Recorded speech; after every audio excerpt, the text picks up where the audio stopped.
Close your eyes, take a deep breath, and let the world around you fade. Together, we will journey to a realm where myths come alive and mysteries whisper their secrets. This is your moment to pause, to wonder, and to escape.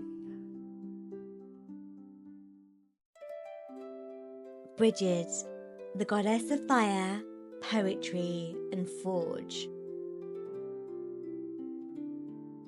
The flame that never dies.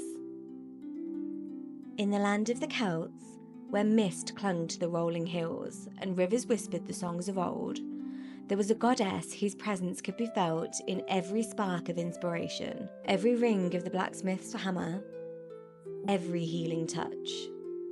She was Brigid, the goddess of poetry, fire, and the forge. She was born of fire, not just the fire that burns, but the fire that creates. The fire of poets and dreamers, the fire of warriors who rise after every fall, the fire of the forge where raw metal is shaped into tools and weapons. She was a goddess of transformation, guiding mortals to find their strength, their voice, and their purpose. But to wield fire is to know both its warmth and its destruction. And so, Brigid's greatest trial would come not in battle, but in the struggle to balance creation and loss.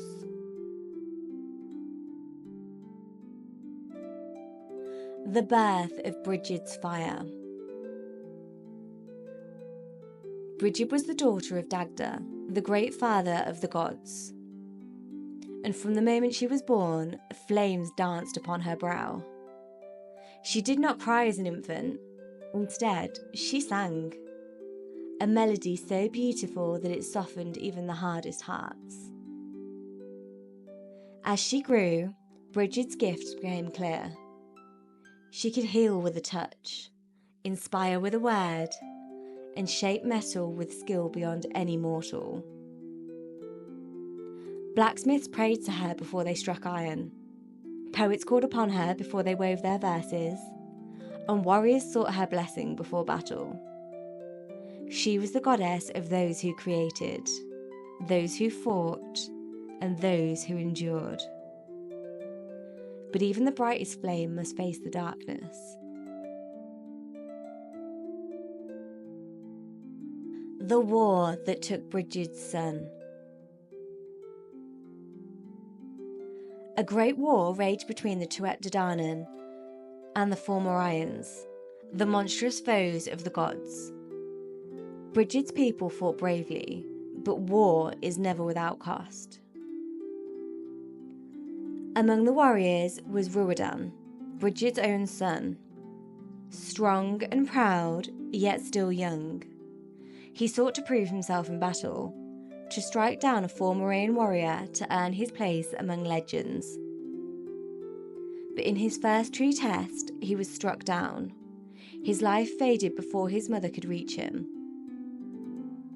For the first time, the world heard Brigid's sorrow. She knelt beside her son and let out a cry so mournful, so full of loss, that it became the first keening. The song of grief that is echoed through the ages at the passing of loved ones. It was said that even the stars dimmed at the sound of a mother's grief. But Brigid did not let sorrow consume her. She stood, and in her hands she held something new, something never seen before in the land of gods and men.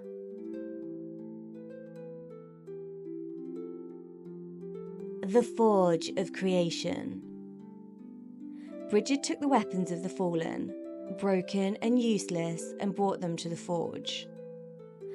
There, with fire and iron, she melted them down, shaping them into something else.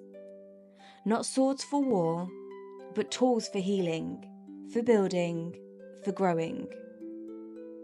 She taught the people the secrets of the forge, not just for making weapons, but to create, to craft, and to transform. The blacksmiths who once made swords now made ploughs, turning war into harvest. The poets who once sang of battle now wove words of wisdom and peace. The healers who once tended to the wounded now built sanctuaries of knowledge and care. Brigid's fire was not just the fire of destruction. It was the fire of renewal.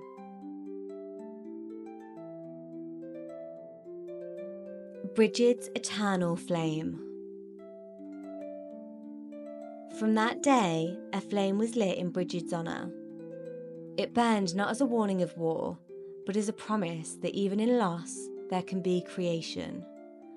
That even in the darkest of times, the fire of inspiration, healing, and transformation will never be extinguished. It is said that in Kildare, Ireland, her flame burned for centuries, tended by women who carried her legacy forward.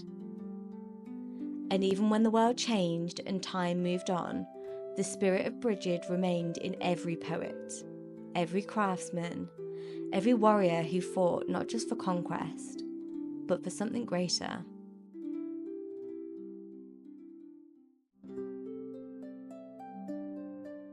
The lesson of Brigid, the power to create.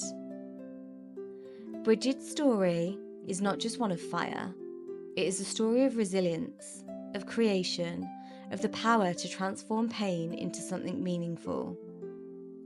She teaches us that destruction is easy, that creation takes strength, that grief can consume or inspire, that the true power of fire is not in how it burns, but how it lights the way.